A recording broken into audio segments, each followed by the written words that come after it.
All right, what's up, everybody? Welcome back. Welcome back to Trust the Tape in snowy Dallas. It's snowing right now, so I am prepped.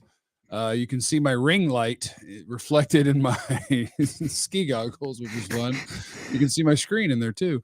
Welcome in, everyone. My name is actually, I don't have to say it anymore. Hold on. My name is Jeff. So I have my name is Jeff and Cavanaugh, and then this is Bryan Broaddus. Hey, Bri. Hey, Jeff. Hey there, Bri. Happy draft season, bro. Happy draft season. These goggles are really, I don't like that it's showing the ring. I don't like that it's showing my ring light. Yeah.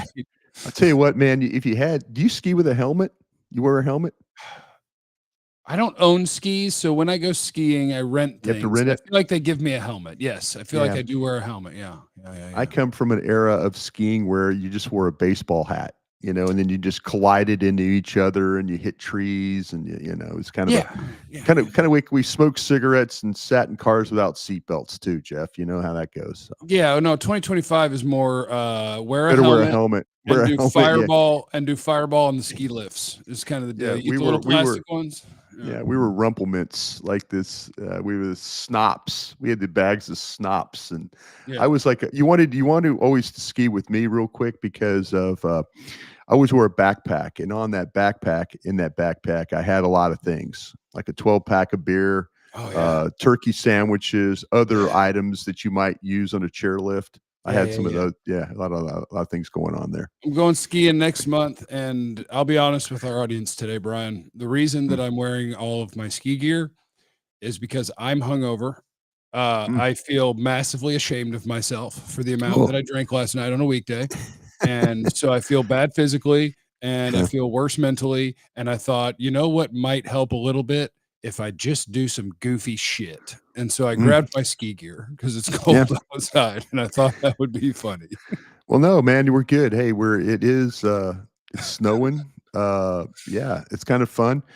We've got a playoff game in our backyard on Friday. So we got some guys we get to watch on those shows. I'm excited about Ohio State's that defensive line against the Texas offensive line and kind of see how that plays out. And I'm interested about Barron covering some of these wide receivers.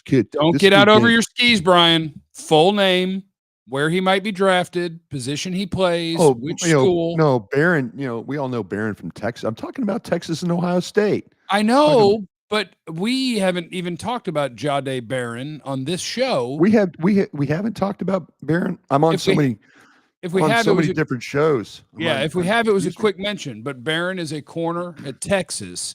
Well, let me talk about him then. Why we not talk about Barron? I don't know, but he's good as hell.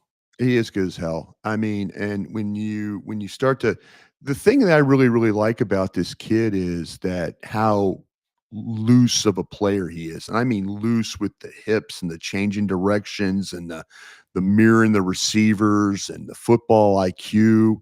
I mean, this guy right here, you play him in the slot, you play him in safety in the middle of the defense. He's got ideal size at 5'11", 200. He's better than a tall guy. Yeah, I mean, he can drive on the ball. He's quick. This kid reminds me, I'll tell you who he reminds me of. Oh, Jeffrey. I like this. This kid reminds me of Trent McDuffie with the Kansas City Chiefs. Okay, we can't go. Why can't people super chat on my channel anymore? I don't know what I've done wrong. See, I think McDuffie. Well, I don't care. I'm not going to debate you. You just tell people what you think. I kind of get it. I feel like McDuffie is. I get it. I feel like McDuffie might have been lighter. Like a little more. 5'11", 193. Let me read you Trent McDuffie. He's 193. That's close to Barron. Yeah, tends to play off coverage more when he plays press, does a good job of adjusting a route, will pick up his man and show the ability to run with him. When he does play press, he does a good job of getting his hands on the receiver to work to redirect the route, does a good job of maintaining position, to draw a holding call late in the Stanford game. I believe it's best when he can line up and play man. He can be super aggressive when coming forward as a tackler. He'll miss some at times, not afraid to throw his body around in order to get the ball carrier on the ground. I've seen him come off the edge like on a cat blitz. That's that corner blitz, unblocked and make a play. He has a knack for going after the ball. works hard in order to create turnovers, plays as if he has some football intelligence to his game. When I watched Trent McDuffie play at Washington and the way he moved around and the way he played left corner, right corner, I thought, and then you look at the size, 5'11", 193 for McDuffie, and our guy Barron is 5'11", 200. I kind of felt like that was a little bit of the same guy. And just with the movement skills, the ability to play press, the ability to play off, the ability to drive on the ball, the ability to tackle, the ability to create turnovers. Trent McDuffie's a hell of a football player, by the way. Oh, he's an all-pro. He's an all-pro. So I am totally on board with this one. And so, this would be one of those guys that at 12, I mean, I'm talking about Barron from Texas. You could sign me up for that one. Oh, really? Sign me up. Yep, you could sign me up. Okay, I was thinking trade down. I know. No, I'm. The thing about, like I said, I'm trying to get to navigate this thing where if I'm trading down, I think when I look at the top 12 guys, and they're going to be Vach Lombardi and I did a mock draft last night that was where, man, it was some wild. It was like guys from the second round were getting picked above where Dallas was, picking. And so all of a sudden, when the draft, and maybe this is to your point, when the draft fell behind Dallas, and matter of fact, they took Jahad Campbell, the mock draft is a CBS Sports mock draft, took Jahad Campbell, the linebacker from Alabama, at 12, which is really, really, really rich for me. It's rich for me. Can I tell you a secret about Jahad Campbell? What's that? Well, go ahead. You can keep talking about your guy. No, but it seemed like to me the quality of the player was good. The guys that I'm like, okay, let me see what's going on behind Campbell then. What kind of player is going on behind Campbell?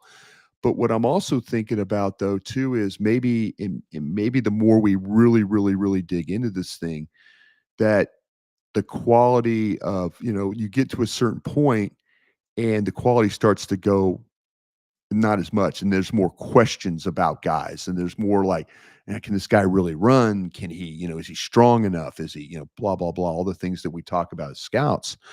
I think Barron has got some really, I think the qualities about his game translate into like NFL play, like the ability to play a lot of different spots. I think he's a tough kid. I think he doesn't back away from challenges. He's played in some big games. He's covered well. There's a side of him that I really, really, I don't know if I would want to trade away from that type of a player to get maybe a player that, like I say, a Campbell or somebody like that, who are good players, but maybe not on the level of what I think about, Barron and some of these wide receivers that we've talked about before. You got a first round grade on Barron? I do. That's what I'm talking Absolutely about. Absolutely do. Let me tell you what. Hey, thank you. Good job.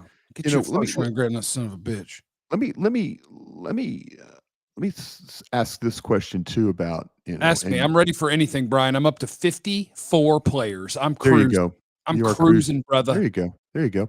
Where have you seen Morrison, the corner from Notre Dame?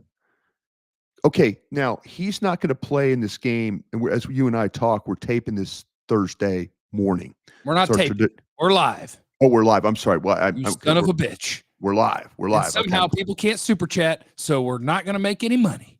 Yeah. Son of a bitch. But go ahead. That's not as good as you need to make some money on this thing, Jeff. Why aren't my Yeah. But anyway, what did you think? What did you think of Morrison? And I'm sad that he's not going to play tonight. I honestly am. There's two guys I'm sad of. There's a safety at Penn State named Winston. And then there's my guy Morrison at the corner from Notre Dame. And I'm sad that both those guys are not going to play tonight. But there's a lot of there's other guys. Benjamin Morrison, number 20, Notre Dame.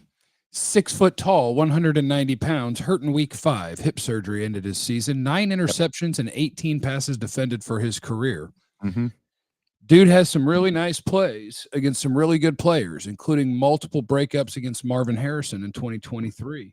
Mm-hmm. Comfortable and press man, plays the ball in the air and through the receiver's hands very well. Awareness to, my camera's between me and the screen, that's why I'm doing this. Awareness to read QB's eyes on scramble drills, ability to work across field through trash, not afraid to tackle or be physical, really like him. I'm reading verbatim. My notes are written funny. Not the most. No, I understand what you're saying. Yeah. Not the most consistently sticky coverage in 2024, but 3-year starter who's made a ton of plays and has the traits you're looking for. Plays hard. As soon as a ball is going somewhere other than his guy, he is going. Will work to get off blocks and get involved against the run. The highest of football character, plays both sides. Looks smaller than listed and have some questions about his breaks and instantaneousness of movement. That's Benjamin Morrison, Notre Dame. Yeah, I mean, I think you got the kid right. I was looking at Texas A&M, Louisville, and you mentioned that Ohio State game from 23 where he got some really good opportunities to deal with their guys. This guy, you're right, the quickness, the move. I think there's a fluid element to this guy's game. You know, the back pedal, it's controlled, there's balance. You know, he plays a ton of press coverage. I think they got him playing as a boundary corner, Jeff, is what I do. Because of field and boundary, but I don't think that's a problem. His dad was an NFL player. His dad was Daryl Morrison, a safety with the Commanders. I remember scouting his dad coming out, and then his brothers and sisters. So he comes from a family.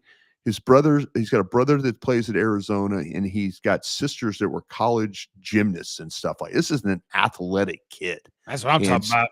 So, he played as a true freshman and kicked ass. Yeah, I mean, the hip injury is something now, and this is something that is going to be a problem for us going forward, is that some of the better players in this draft, and this is what the questions are going to come the closer we get surgery. The closer we get to the combine, now it's going to turn into, okay, what if you're a Dallas Cowboys fan here and you're listening to our show? Dr. Dan Cooper is the team physician for the Cowboys. What is Dr. Cooper going to say about Josh Simmons' knee injury at Ohio State? The tackle, maybe the best tackle in the draft, coming off that. You know, what about with Morrison, the hip? How is that progressing? I mentioned Ravel, the corner from East Carolina, the Mighty Pirates. Yeah, I mean, there are these guys that are coming off like major injuries, and they're really good football players. They're going to factor into where the Dallas Cowboys are selecting, and you know, everybody's like, oh geez, here we go. This is the Blue Star Special, second round. Jerry's going to take some. You know, I'll say this though, there are several of these players that are really outstanding that have injuries, and that's going to be a factor in this draft for sure.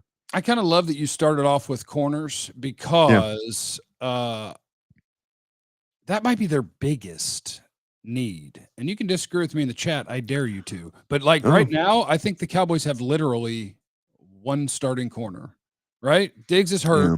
Carson was disappointing compared to very disappointing for what we thought. I know I thought I really, really liked his Wake Forest film. I thought it was a really good pick there, but he's going to have some ways to go. We got to bring back J. Lou. We do have two people got the super chat to work, so they're obviously amazing at operating YouTube. Iceberg Q is Jimmy Horn Jr. worth drafting. That's a Colorado man that I believe will be at the East-West Shrine Bowl, but I have not seen him yet because I've not looked at him. Have not seen him yet. Yeah. And Brandon wanted us to know that he can super chat and don't bring back McCarthy. Let me ask you something about McCarthy real quick, if I could. I kind of feel like I just kind of feel like that Jerry Jones. Yeah, I just kind of feel like that Jerry Jones, you know, they denied permission.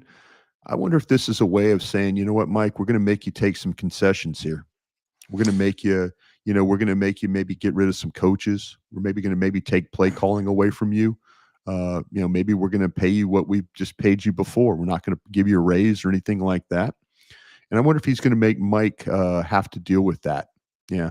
It does look like Michael Young is staring at your picture of you. It looks like Michael Young is looking at your admiration, an admiration of me. Yeah, I have a lot of thoughts on what's happening with McCarthy, and none of them are good. What is that? That's the John Madden. When something you said, when Voch used to watch this, the Phil Collins with me, when he says something like, that I don't believe in. Oh, okay. Like in the John Madden, it's a John Madden patch. Okay, that's badass. But anyway, we're talking about all this stuff going on behind us. I think everything going on with McCarthy is like just a train wreck and very, very Cowboys, where He's not allowed to interview anywhere else, but also you haven't signed him to a deal. So, yeah, do I believe that the Cowboys love waiting? Do the Cowboys love negotiating? Do the Cowboys love doing these things? Yes, which means you lied to us when you said the hay was in the barn because you don't know what you're doing. But maybe you do know what you're doing, and the goal of this whole thing is to lowball Mike McCarthy. And I do think they turned down the opportunity for him to talk with the idea of like, we're going to make him negotiate here, and if he doesn't like the deal, I think Kellen Moore's the fallback guy here. I absolutely think that they would go after Kellen Moore or they could, Mike Zimmer could get if Mike wants to continue to coach. But I think that Jerry loves Kellen Moore.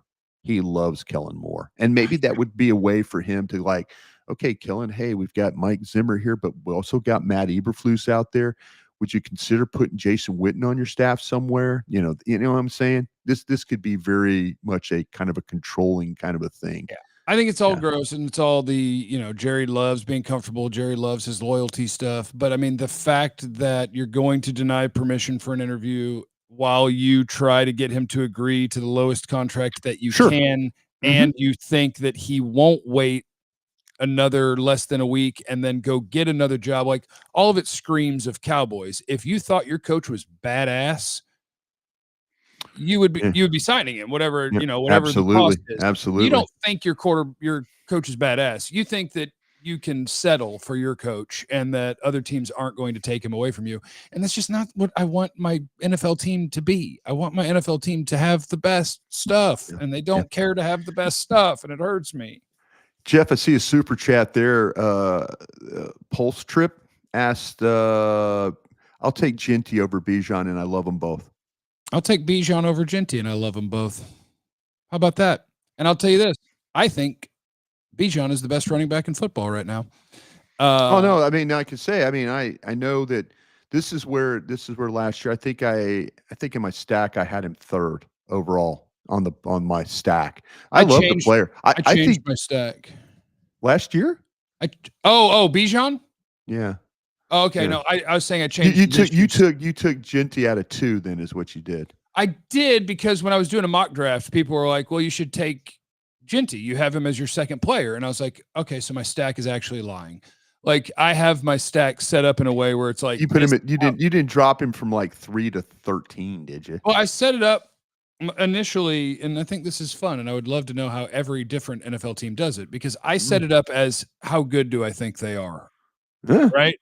And then you set your stack up to how you would take them.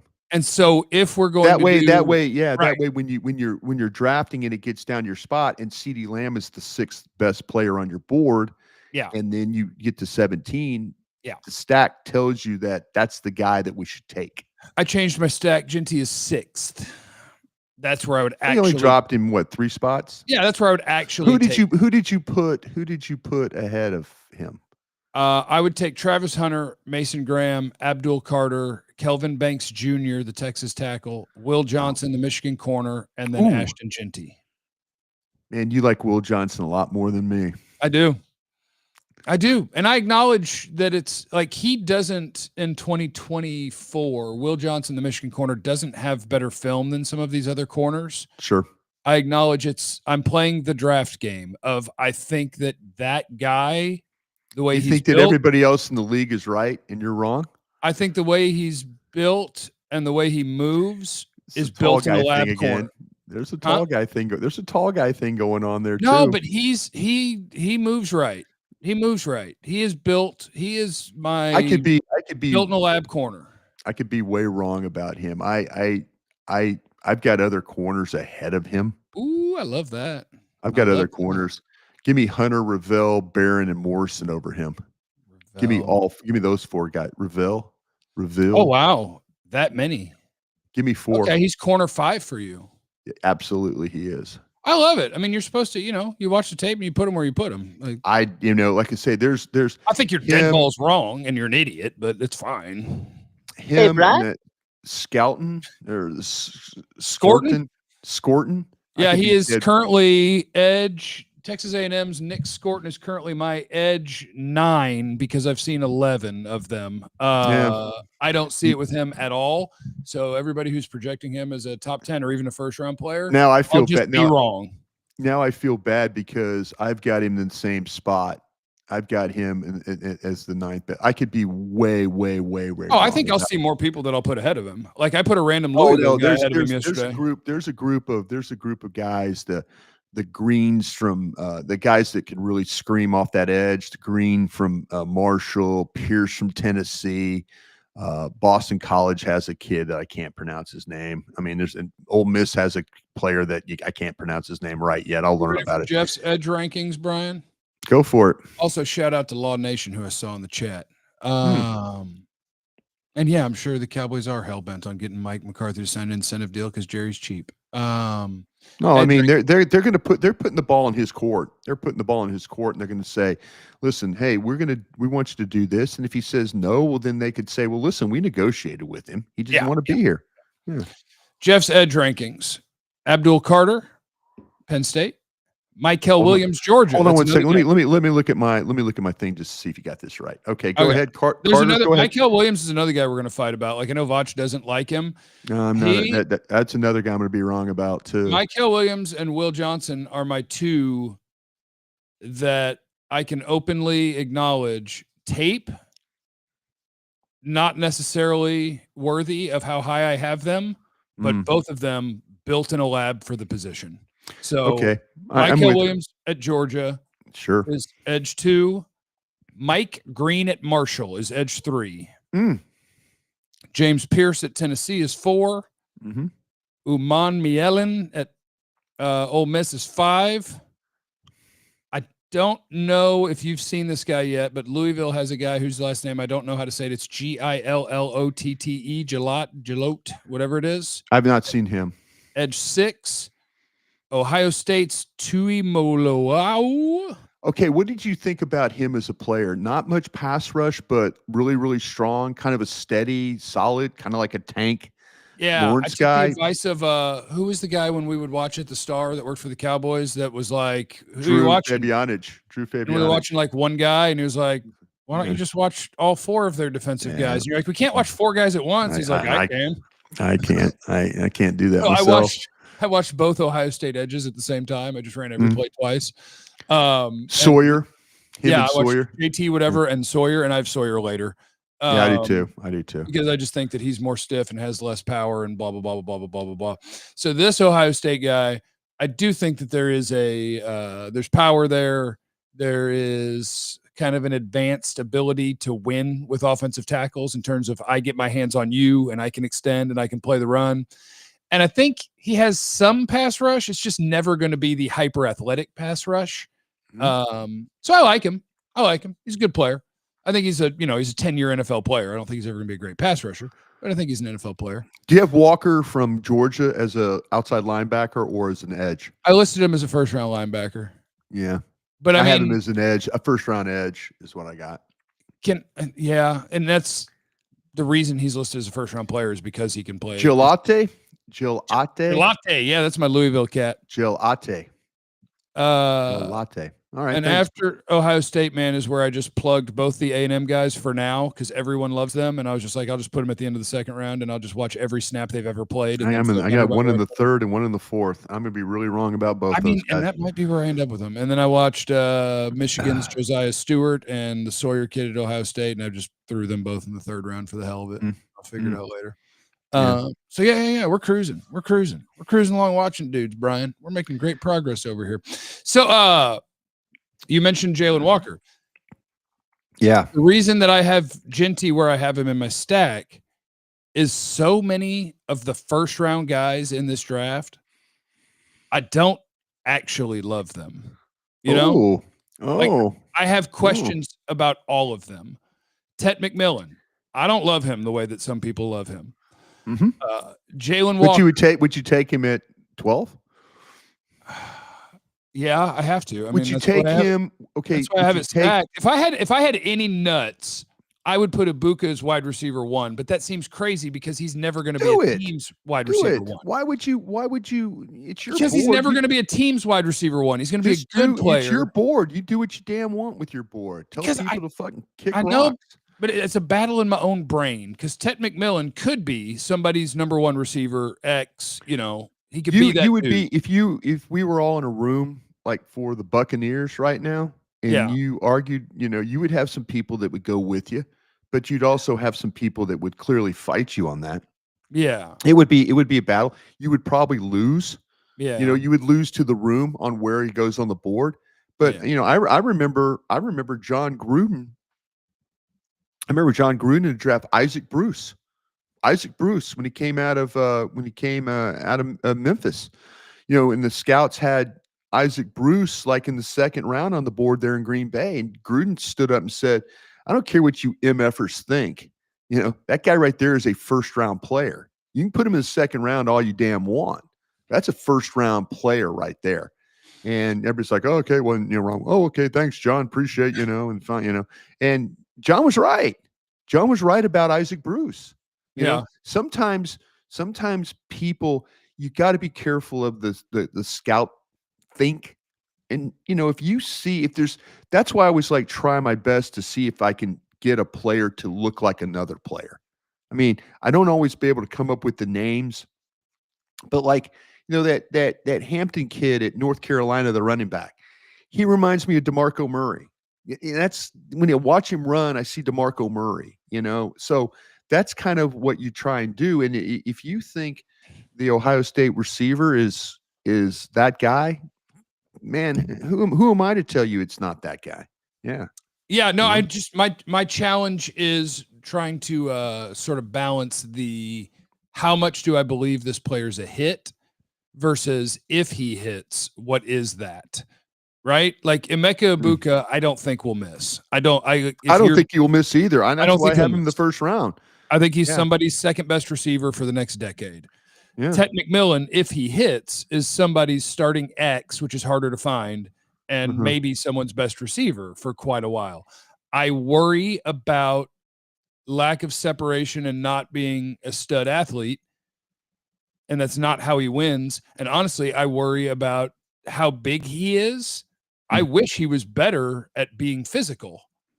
So like I have questions about him, but I acknowledge all of his goods, and that if he hits, it's going to be awesome for your team. And so I'm scared to move him down. And I do this with all of these players. That's my point about the first round. Walker, the Georgia kid. My notes say he's one of my 2 or 3 favorite players in the draft. No question. He's also a 6'2", 245-pound edge guy that doesn't have like the Micah Gumby bend to him. Yeah. It's more of a power and a relentless kind of deal.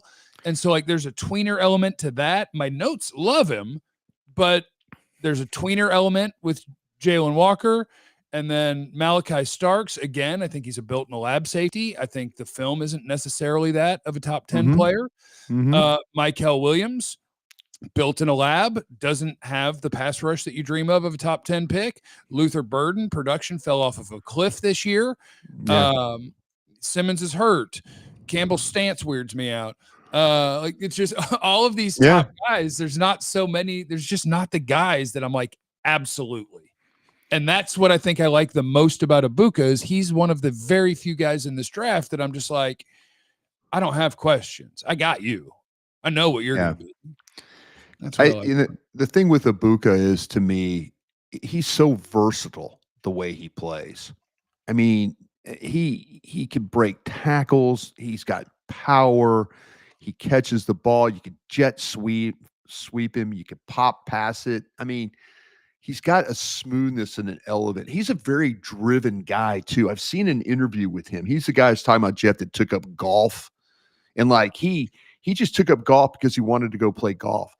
Go watch his golf swing. You would swear he's playing on the tour the way his swing is. It's beautiful. He's 6'1", he's 206, and he's just everything about him is just, it flows, and the way he plays and stuff. This will be a good challenge for this Texas secondary on Friday night, to have to cover, him and the others in that Ohio State, that Ohio State receiving room. The quarterback at Ohio State, Howard, has played really, really well. So this is going to be a big, big challenge. I mean, this is going to be film that you're going to go back and watch and say, hey, let's go watch the Texas-Ohio State game because of the matchups, not only with the defensive linemen and the offensive linemen, but also in the perimeter of this game. I think it'll be a be a fun watch for sure. How wild is it that we both have a first round grade on Ohio State receiver Emeka Egbuka, and he has never been the best receiver on his college team? Like they just churn him out. They churn like Brian Stabline, the coach, is really, really good at his job. They recruit well. They've got it figured out. You look at the receivers. Well, we need to hire him. Is he their receiver coach? Oh, Brian Stabline. Yeah, he was a player there. Hartline? I thought it was Stabline. No, it's Brian Hartline. Yeah. Was it Hartline said Stabline? Hartline. Yeah. Okay, my bad. Yeah. Because I remember him as a player. Okay. Why did I say Stabline? Stabline's another guy. What am I thinking of that? There's a guy named Brian Stabline that was a former football player, but I don't know who he is. Okay, my bad. Yeah, we need to hire. My bad. I'm sorry. We need to hire Brian Hartline because they just churn him the hell out at Ohio State. Like Jeremiah Smith is. Well, he doesn't get credit for that. Jeremiah Smith showed up that way. He's a true freshman that I would use the 12th overall pick on. Yeah, but I'm sorry. Yeah, Hartline. You're right. Hartline. My bad. Stabline was another player from back in the day. So my bad. Old man brain sometimes. Old man brain kicks in sometimes. Some people are joining late, wondering what's going on with me. Straight from the mountain, X game tryouts. Jeff's ready to go snowboarding. No, Jeff is hungover from trivia night last night. Was ashamed of himself and feeling terrible. So how'd you guys do? Did you win the bar tab?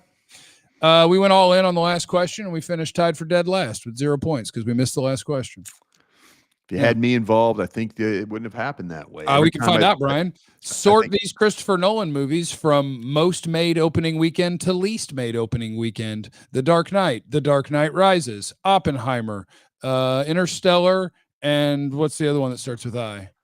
Is Oppenheimer number one?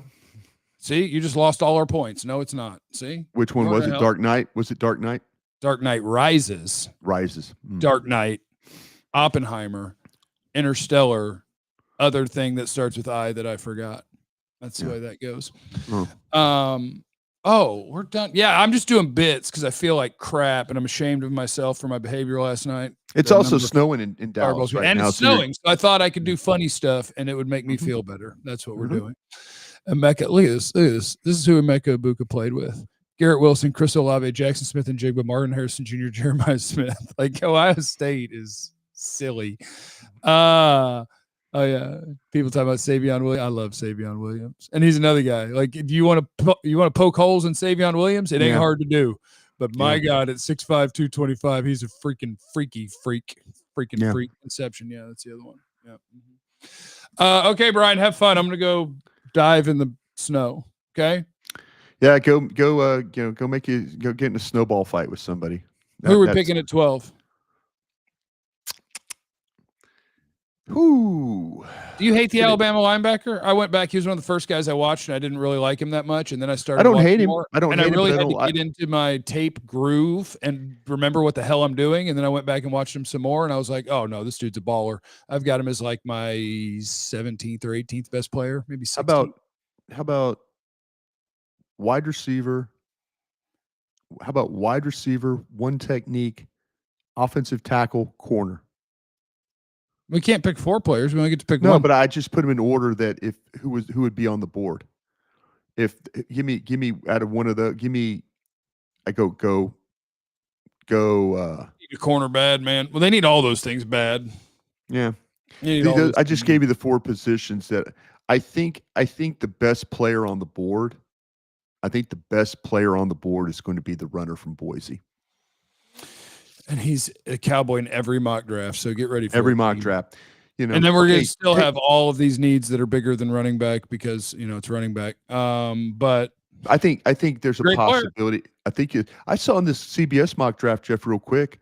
The CBS mock draft had Banks, the tackle from Texas, going to New England. At like 3. Oh, I don't like that. I like him at 12 though. Yeah, Banks I want him to be on my team. Banks would be interesting for sure. Brian. Thanks. My name is Jeff. Now this is a hot dog bun. I think it's a hot dog too. Have a great day, Brian. Jeff, you never know what other people are going through. Make sure you're kind to everybody, especially be nice to Jeff when he's hungover. I think, you know what? There's an important message here. Be kind to yourself, even when you make mistakes. Yeah. It's very important because Jeff's making mistakes on his draft board already. So please be kind to him. I love making mistakes on my draft board. I'd like to ruin this team. Jeff, All hey, right. you keep being you because I'm gonna- you know what? You're not. There's no one else like you. There's else no can- one else. I love you, man. I really No do. else can do it. Love you. I'm gonna be on the radio today. I know. I'll be be talking to you radio at show. 5:30 today. How about Yeah. that? I was told 5:20. If it's 5:30, Oh, 5:20. I Oh, don't know if I that's got right. time for Yeah, that. I was trying to slide you 10 minutes so we wouldn't have to visit with you for that time. Check out Jeff's glorious return to the G-Bag Nation at 5:20 today. But also check out DLLS Sports because they pay me. Please do.